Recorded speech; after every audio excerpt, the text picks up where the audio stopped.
नमस्कार। आकाशवाणी ईटानगर के 103.1 मेगाहर्ट्ज हाजिर है आपकी सेवा में आपके पसंदीदा कार्यक्रम आज के मेहमान के साथ, और मैं हूं आपकी रेडियो दोस्त ग्यामर नीमे। तो श्रोताओं, हमारे जो आज के मेहमान हैं वो एक ऐसे व्यक्तित्व है जिन्होंने अपने जीवन, जो अपनी सारी जीवन है वो मानवता की सेवा में लगा दी है, और वो है chairman and founder of Deepak Nabam living home, Shri Deepak Nabam ji. Sir, आपका बहुत बहुत स्वागत है हमारे अरुण एफएम के स्टूडियो में। Thank you. सर, सबसे पहले हम ये चाहेंगे कि आप हमारे श्रोताओं को बताएं कि आप कहाँ से आए हैं, और आपके बारे में हमारे जो श्रोता हैं कुछ जानना चाहते हैं, तो हम चाहते हैं कि जो आप अपना परिचय है वो हमारे श्रोताओं को दें। जी, मैं ऐसे निसी ट्राइब से बिलोंग करते हैं और अपना बस्ती तो लेपोरियांग में है, पापम पारे डिस्ट्रिक्ट के अंदर में पड़ते हैं। और मेरा फिलहाल इसी वक्त प्रोफेशन जो है, ये एक संस्था जो है दीपक नाबम लिविंग होम जी, उसका टैग है होम फॉर नो होम, मकान है जिसके लिए मकान नहीं है।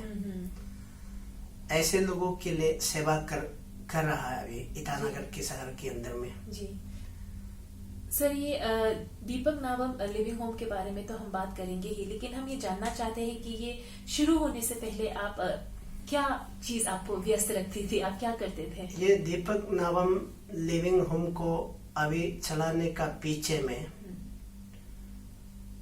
मेरा दर्द, मैं जिस संकट, जिस मुसीबतों के साथ, जो अल्कोहलिक एडिक्शन, जी हाँ, उससे जिला है। ओके। और जिस दिन मैं अल्कोहलिक एडिक्शन होकर उसका नतीजा जो है मेरा ये लीवर सिरोसिस, दो ब्रोक्स की तरह, नाला की तरह या लीवर पट गया। और उसकी सिचुएशन, जब मैं ये सिचुएशन पेश करता रहा, उस समय में मैं समाज का असलियत को पहचाना है।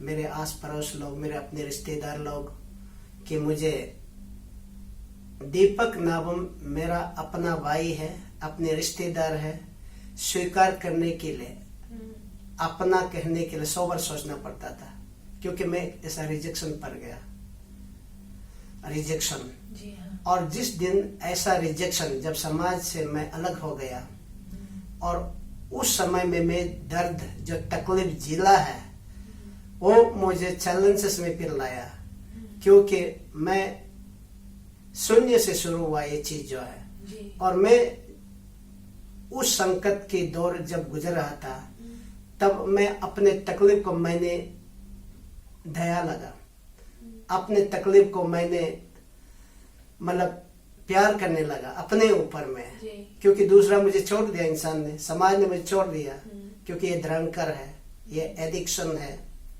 ऐसे कहकर। और किसी से हेल्प मांगने को जाएंगे भी तो उसका अपीयरेंस, उसका मूड, उसका जो मदद मतलब देना नहीं चाहता, उसका बॉडी लैंग्वेज से हम पता चलता है ये आदमी मुझे इनकार कर रहा है, मुझे मदद करना नहीं चाहता, और कितना दुख होता है। और ऐसे ऐसे चीजों से मुझे झेलना पड़ा, और वो चीज जो आज मेरे लिए काम आ गया, लोगों ने मुझे सताया, और वो सताया हुआ को मैंने रिवर्स में, जो आज सड़क में घूम रहा है और पिलती लाइफ में, स्ट्रे में, और जो ऐसे मुझ जैसा जो ड्रंकर एडिक्शन में, ऐसे पड़े हुए लोगों को देखने से वो भी मेरा जैसा ही है। तो उन लोगों के दर्द को मैं पहचानता हूँ, इसलिए मैं ये सेवा को 2005 से शुरू किया, आरंभ किया है। आई थिंक क्योंकि आप ये दर्द से गुजर चुके थे, इसलिए शायद आप इन लोगों के दर्द को समझते हैं। जी जी जी, बिल्कुल बिल्कुल। सर, अभी मेरा जो अगला सवाल है, ये मैं आपसे इसीलिए जानना चाहूंगी कि हमारे जो लिस्टनर्स हैं, इसमें से बहुत सारे ऐसे हैं जो यंगस्टर्स हैं, और आई थिंक हमारे अरुणाचल में भी अल्कोहलिज्म, जो आपने भी कहा, एक बहुत बड़ी समस्या बनकर निकल कर आई है। तो क्या आप हमसे ये शेयर करना चाहेंगे कि आप अल्कोहलिक कैसे बने, सो दैट जो हमारे युवा है ये कहानी को सुने और इससे कुछ सीख ले? आप जो ये अल्कोहलिज्म की दुनिया है, इस पे आप कैसे घुसे? ये अल्कोहलिज्म जो है, शुरुआत में मेरी जिंदगी अच्छा खासा जिंदगी, स्टूडेंट लाइफ में भी मैं क्लास 2 से हाफ पैंट पहनना शुरू किया, और क्लास 2 से लेकर क्लास 4, 5, 6, 7 में टीचर के साथ बैठकर एक नौकर का रूप में काम करते आया। और मुझे वो टीचर के साथ मैंने वासन बर्तन धुलाकर, मैंने झाड़ू मारकर उन लोगों का कपड़ा धुला देना। अभी का मुताबिक होने से, ये कानून का मुताबिक होने से चाइल्ड लेबर है। जी हाँ। लेकिन डर ये है उस समय में चाइल्ड लेबर का कानून लागू नहीं हुआ। अगर लागू होता तो मैं आज ये स्थिति में नहीं होता, क्योंकि मैं कानून का छाया में रहकर मैं आराम होना था। ये मैं कानून का खिलाफ नहीं बोल रहा, लेकिन अपने जीवन में जो एक्सपीरियंस हुआ है। जी हाँ। समझ गए ना? जी हाँ। तो मैं वो डिसिप्लिन उसके साथ अच्छा खासा जिंदगी बिताना शुरू किया। लेकिन जब क्लास 11, 12 होने लगा और यहाँ कॉलेज पहुंचा, तब फ्रेंड सर्कल से मुझे बिगाड़ने लगा। जी हाँ। फ्रेंड सर्कल से, क्योंकि मेरे डिसिप्लिन को पूरा वो सब पूरा फ्रेंड सर्कल के द्वारा, फ्रेंड्स लोगों का जो गलत दोस्त लोगों का उस इन्फ्लुएंस के कारण मेरा जो अच्छा खासा जो जीना रास्ता में चल रहा था उसको हाईजैक करके उधर से मैं भटक गया। तो उससे भटक कर अंजाम ये हो गया, जब मैं अस्पताल में आखिर में पहुंच गया तब मेरा दोस्त कोई नहीं है। मेरा अच्छा समय में जो साथ देने वाला लोग सबका सब कहीं अता पता नहीं, ऐसा ही हो गया। तब से मैं आखिर में मैं अकेला पड़ गया। और तब आपको थोड़ा आगे में मैं बता चुका, अपने रिश्तेदार, अपने जो रिलेशन, कोई ऐसा अपने यस बिल्कुल ऐसा ही हो गया। इसीलिए श्रोताओं, अगर कोई बहुत यंग लिसनर्स है जो इस कार्यक्रम को सुन रहे हैं, तो मैं भी आपसे यही कहना चाहूंगी कि पीयर प्रेशर पे आके कभी कोई गलत काम ना करे। और संगत का असर ये हमेशा देखिए कि आपकी संगति कैसी है, आप अच्छे लोगों के साथ रहे और बुरे लोगों से दूर रहे। तो सर, मैं आपसे ये जानना चाहूंगी कि आपने दीपक नाबम लिविंग होम 2005 में शुरू किया, जैसे कि आपने बताया, तो इसके बारे में हमारे श्रोताओं को कुछ और बताएं कि आपने किस इंटेंशन से शुरू की इसे। ये दीपक नाबम लिविंग होम, ये संस्था को मेरा कोई इंटेंशन नहीं था चलाने के लिए। मेरा भविष्य में कोई प्लान, कोई योजना, लोग पूछता अब बड़ा होने से क्या बनोगे, डॉक्टर बनेगा या इंजीनियर बनेगा, क्या पॉलिटिशियन बनेगा, हर कोई पूछता। और कोई बच्चा बोल रहा था मैं ये करूंगा वो करूंगा, लेकिन मेरा ऐसा कुछ नहीं था। लेकिन मेरा क्वालिफिकेशन ये है, जो जिस दर्द के साथ मैंने जिला है आफ्टर ड्रंकर्ड एडिक्शन, जिस तकलीफ के साथ समाज से जो रिजेक्शन मिला है, वो मेरा क्वालिफिकेशन है। जी हाँ। और वो दर्द के कारण मुझे टर्न अप हुआ, उसके कारण मुझे अच्छा जिंदगी अब मिला है। जी हाँ। कि वो दर्द, जिस दर्द का मैदान में जो रहते हैं, उस दर्द का कदम रखता है, उसका दर्द का परिभाषा वही बता पाएगा।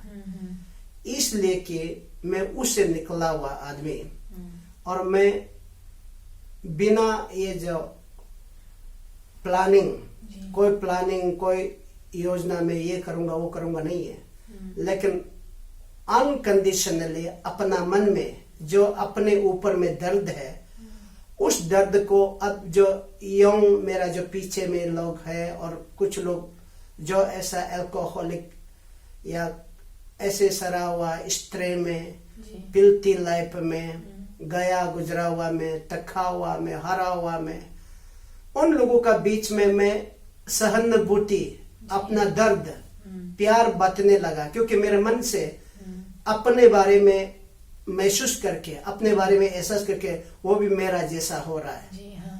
तो ऐसे मैं उन लोगों के साथ प्यार बांटना शुरू किया, और संगति उन लोगों के साथ में समय बिताते आया है, उन लोगों के साथ में दोस्त करते आया है, और करके करके करके के लास्ट में फॉर्म में आ गया। और मुझे भी पता नहीं ये फॉर्म में आ रहा है कि नहीं, ये आ रहा है कि पता नहीं, लेकिन मेरा जो संगति जो है, लोगों का प्रति प्यार बांटा है, वो बेकार में नहीं गया, व्यर्थ में नहीं गया। तो 2005 में फॉर्म में आने लगा, और 2005 से करके फॉर्म में आके अभी करते करते करते जैसे जैसे बढ़ते गया, और मैं एक इंस्टीट्यूशनलाइज ऐसा रिटन रिकॉर्ड में ये करूंगा वो करूंगा, कुछ फिक्सेशन करके नहीं किया। मात्र मेरा मन में जो प्यार है, जी हाँ। जितना हो सकता अपने प्यार को दूसरों के साथ शेयरिंग करते गया, जी। अपने को बेफिकार करके। और मैं अपने बारे में जो दर्द को झेला है उसका बात मैंने बेशरम के साथ दूसरों का प्रति आगे, फर्स्ट दूसरों के लिए, लास्ट में अपने लिए, जी हाँ। वो सोच लेकर मैंने सेवा किया और अभी भी कर रहा हूँ। और ऐसे करके करके 2011 को मैं ये ज्यादा संख्या ज्यादा हो गया, मेरा भी रेस्पॉन्सिबिलिटी ज्यादा हो गया, भीड़ भाड़ हो गया। तब मैं हमारे जो देन ये फॉर्मर ये जो चीफ मिनिस्टर लेट जार्बम गमलिन, जी हाँ। उनको मैं हमारे वहां पे बुलाया गया और उन्होंने ऑफिशियली एक फाउंडेशन स्टोन ले आउट कर दिया। नहीं, ये तो अच्छा काम कर रहा है, ये जारी रहना चाहिए बोल के एक डेस्टिट्यूट सेंटर का रूप में फाउंडेशन स्टोन ले आउट कर दिया जब वो चीफ मिनिस्टर था। जी। और वो अभी तक फाउंडेशन स्टोन है। और मैं उससे अपने मनोबल और बढ़ने लगा, दूसरों का प्रति सेवा करने का मनोबल। तो ऐसे करते और उधर से करते आया है और अभी तक करते करते कितना बढ़ रहा है मुझे भी मालूम नहीं। लेकिन बीच में ये लॉकडाउन का पीरियड में जी। यहाँ एक लोकल चैनल है कैपिटल न्यूज, जी हाँ। उन लोग ये बीच में जब लॉकडाउन का पीरियड में स्टेट गवर्नमेंट जो हम लोगों को पैनिक करके रख दिया, तो ना हम बाहर जा पाते ना बाहर के लोग वहां आ पाता है।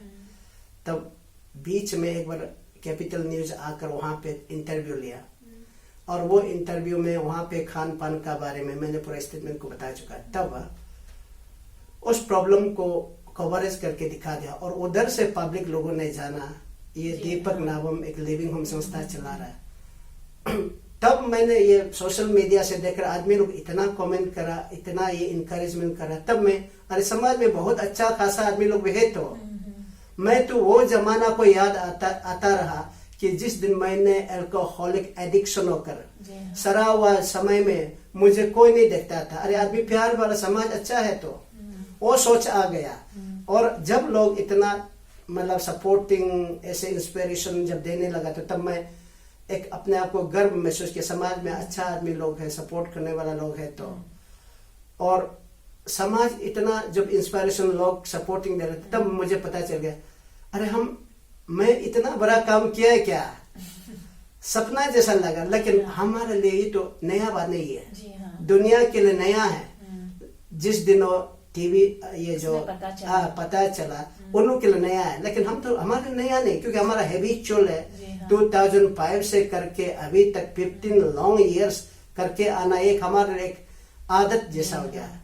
तो दुनिया इतना मतलब अरे ऐसे करे बोला, तब मैं होश आया, मतलब अरे मैं काम किया है क्या, लेकिन मुझे तो किया जैसा नहीं लगा। लेकिन दुनिया का नजर में दुनिया लोग कहा कि आपने बहुत बड़ा काम किया।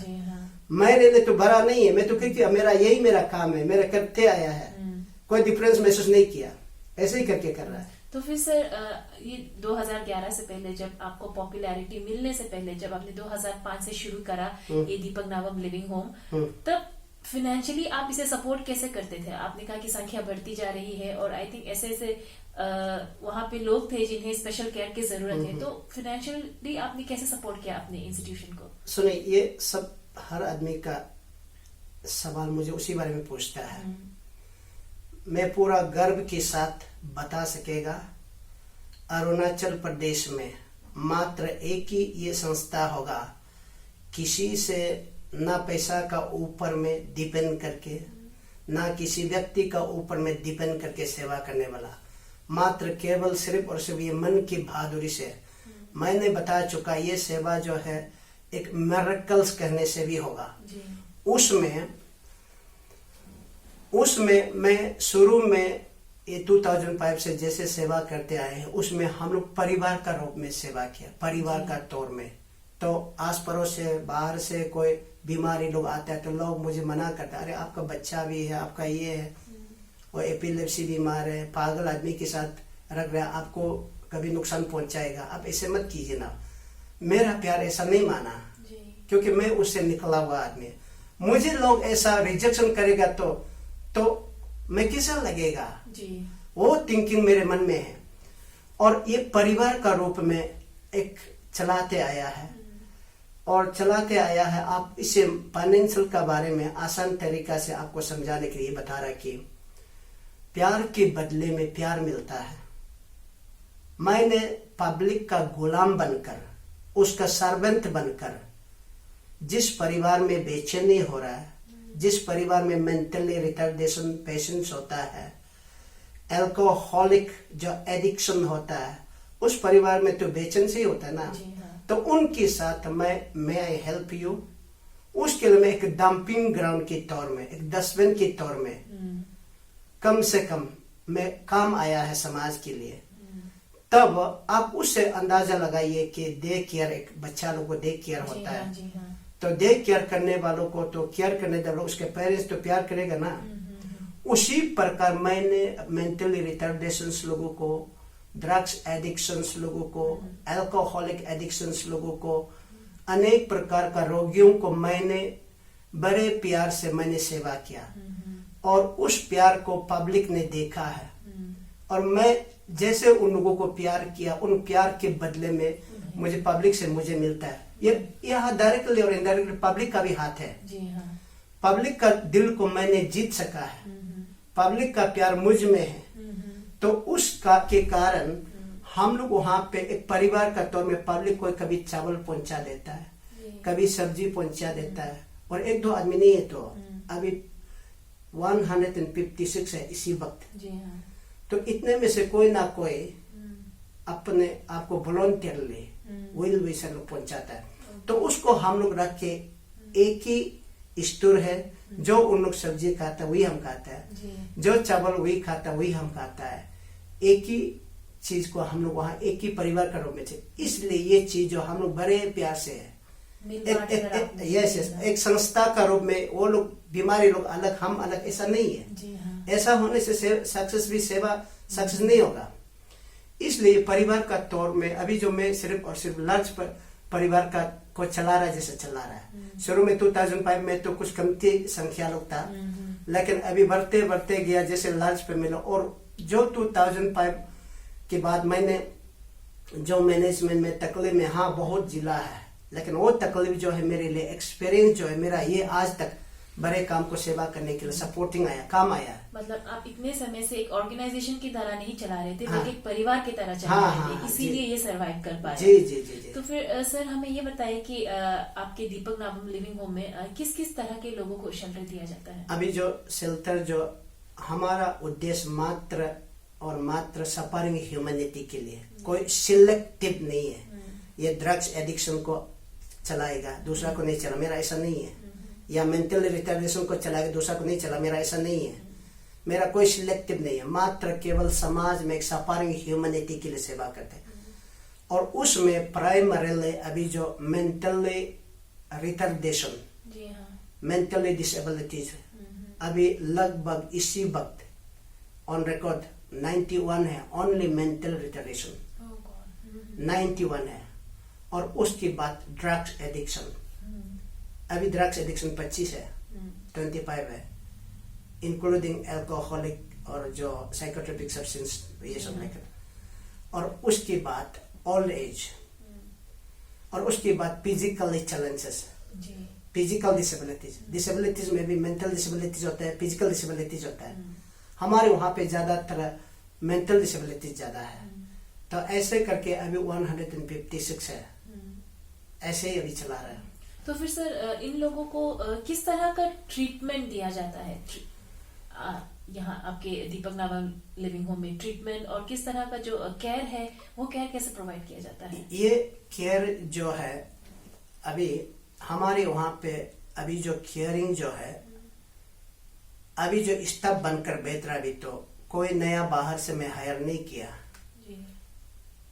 जो आगे में ड्रग से, मेंटली से, ऐसे अनेक प्रकार का समस्या बीमार के साथ जिला हुआ लोग, जो लोग उस बीमार से आजादी होकर, जो चंगा पाकर और जो अच्छा होने ओवरकमर्स लोग, वो लोग अभी जो रिकवर हो गया, वही लोग अभी जो वहां पे कोई बाहर जाने का और चारा नहीं है, फुल टाइम डेडिकेट करके वहां पे स्टाफ का रूप में सेवा कर रहा है।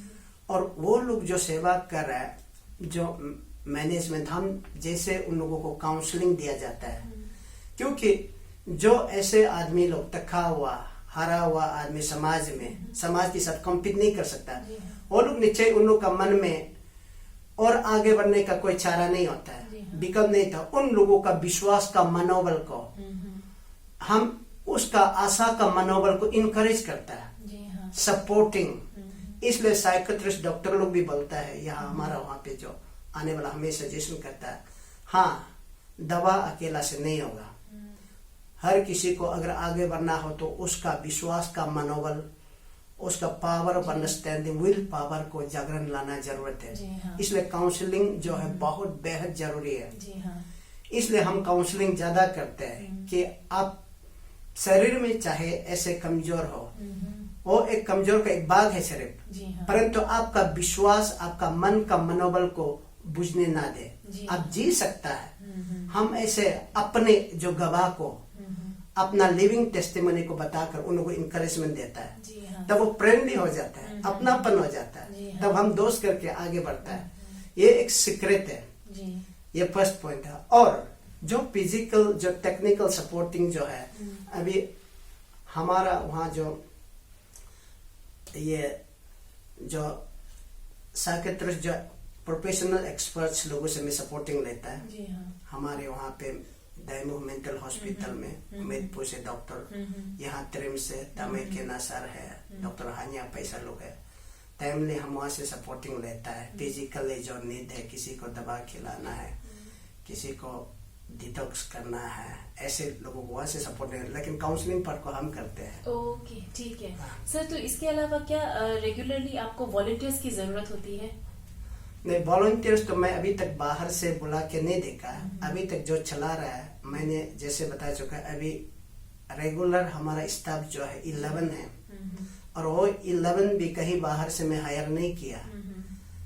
कोई कुछ लोग जो अल्कोहलिक से ओवरकम करने वाला लोग, कुछ लोग ये जो ड्रग्स से, और कुछ लोग मेंटल से रिकवर होने वाला लोग, वो अपने आप वहाँ स्टाफ बन के फुल टाइम के लिए बेहतर है।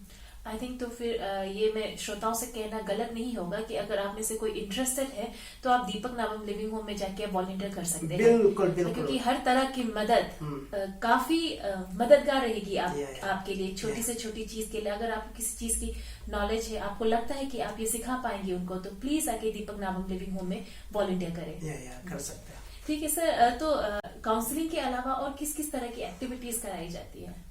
ये डे का एक जो रूटीन को मैं आपको बता देता हूँ। दिन को सुबह 5 बजे से लेकर 7 बजे तक हम काउंसलिंग के साथ मनोरंजन, रिक्रिएशन, थोड़ा एक्सरसाइज वगैरह सुबह को ऐसे कराता 7 बजे तक। उसके बाद फिर झाड़ू मारवाते सबको, झाड़ू मारने देता है पूरा, नो एक्सक्यूज सबको, मतलब जो मेंटली ये है वो है नहीं, थोड़ा थोड़ा कराने की आदत, एक हैबिट रखता है, मेंटेन करवाता है।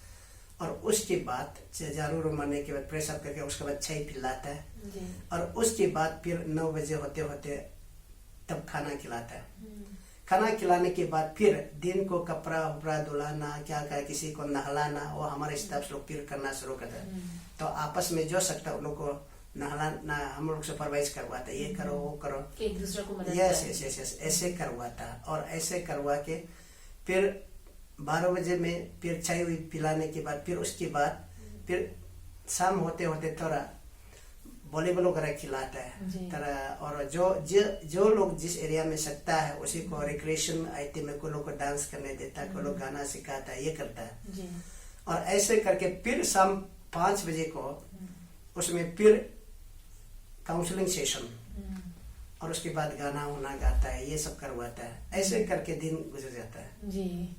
ऐसा। अच्छा सर, तो फिर वहाँ पे शायद कुछ ऐसे लोग भी होंगे, छोटे बच्चे जो स्कूल गोइंग एज के भी होंगे, तो क्या उनको एजुकेशन प्रोवाइड किया जाता है? नहीं, छोटे बच्चे का जो स्कूल गोइंग एज का लोग काफी लोग हैं, और उन लोगों को हम जैसे बताया है वहाँ पे मेंटली ज्यादा लोग हैं, और मेंटल केसेस को स्कूल एज तो है, स्कूल जाने का लायक है, जा सकता है, लेकिन जो मेंटली डिसऑर्डर है, रिटार्डेशन, उसको तो ऐसे नहीं कर पाता है।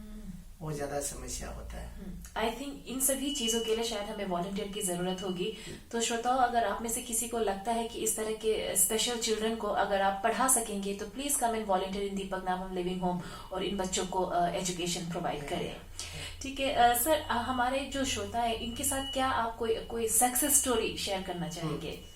सक्सेस स्टोरी को बोलेंगे तो मेरा लॉन्ग लिस्ट है, और उसमें से एक मैं बताना चाहिए। हमारा वहाँ पे एक अभी जो पिलर गेट कीपर है जी, उसका नाम सानू लामा है। उसका अभी कोई नहीं है, मतलब मम्मी पापा कोई नहीं है। उसको 2008 में उसको लाया गया था, पूरा नेकेड, पूरा नंगाई, या सड़क में घूमता था। तो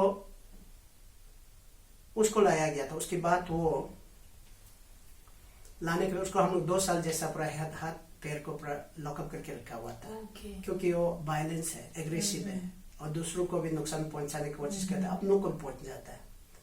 तो उसको हम 2 साल ऐसे रखा, और उसके बाद हम जैसे सेवा किया, फुटबॉल खिलवाता है, ये करवाता, वो करवाता, करके करके करके करके अभी बिल्कुल पूरा नॉर्मल हो गया, और वो अभी स्टफ बन के बैठा हुआ है। ऐसे कैसे लोग सब था। और सक्सेस स्टोरी तो बहुत है, अभी यहाँ तो इतना समय में बता नहीं पाएगा। लेकिन ये जानकर हमें बहुत खुशी हुई कि इतने सारे लोगों को आपने सेवा दिया, इतने सारे लोगों की अपनी जिंदगी बदल दी। तो वैसे तो हम आपकी सारी कहानियां सुनना चाहते हैं, लेकिन अभी वक्त कम है। तो जाने से पहले हम चाहेंगे कि आप हमारे श्रोताओं को कुछ संदेश दें। जी, मैं यही कहूँगा कि अभी यहाँ दीपक नावम लिविंग होम, उसका टैग है, स्लोगन है होम फॉर नो होम। ये क्यों रखा गया है? क्योंकि मुझे पता है अभी ओल्ड एज भी, आगे में हमारा समाज में भी जॉइंट फैमिली सिस्टम था, लेकिन आजकल जैसे जैसे सिविलाइजेशन बढ़ते गया है, ऐसा सिस्टम नहीं है। इसलिए जो बच्चे लोग पढ़ाई में या नौकरी में बाहर चले जाते तो घर में मम्मी पापा को देने वाला, और ऐसे करते करते बहुत लोगों का अबंडेंट केसेस है हमारे वहाँ पे, और बहुत लोगों को उसमें मल्टीपल केसेस है, ओल्ड एज और ड्रग्स से, अल्कोहलिक से, और ये मेंटली जो रिटार्डेशन होकर अबंडन हो जाता है, जिसको रखने को जगह नहीं है। तो उन लोगों को अब जो गवर्नमेंट की ओर से भी और कोई भी संस्था हो समाज सेवा करते हैं, वे लोग इस एरिया में ध्यान देकर और उसके लिए जागरण देकर, प्रायोरिटी ऑटमोस्ट इम्पोर्टेंट देकर, एक ह्यूमन वैल्यू को हम मिलकर हाथ पकड़ कर चलने से बहुत बड़ा अच्छा रहेगा। और उसके लिए गवर्नमेंट भी कोई कदम उठाने से अच्छा है, और हर कोई जो समाज के लिए सेवा करना चाहेगा उस एरिया में बेहद ध्यान देकर थोड़ा अवेयरनेस लोगों पर जागरण लाने से बहुत बड़ा अच्छा है। और मैं जो अपने तरफ से कर रहा है और उसी को दिखा भी रहा है अभी। ठीक है, आपका बहुत बहुत शुक्रिया सर, जो आप हमारे स्टूडियो में आए और हमसे इतनी अच्छी अच्छी बातें करी। हम आपको शुक्रिया कहना चाहेंगे कि आप मानवता के लिए इतना अच्छा काम कर रहे हैं, हमारे अरुणाचल के लिए, ह्यूमैनिटी के लिए इतना अच्छा काम कर रहे हैं। और श्रोताओं, मैं भी आपसे कहना चाहूंगी कि दीपक नावम लिविंग होम को आगे आइए और इन्हें डोनेशन दे, और हो सके तो आप वॉलंटियर भी करें। So thank you so much sir. Thank you so much. तो इसी के साथ हमारा आज का मेहमान यहीं पे समाप्त होता है। हम हाजिर होंगे अगले हफ्ते एक और नए मेहमान के साथ। तब तक के लिए मुझे, यानी कि आपके रेडियो दोस्त ग्यामरनी में और इस कार्यक्रम के प्रस्तुतकर्ता JB नावम को दीजिए इजाजत। नमस्कार, शुभ रात्रि।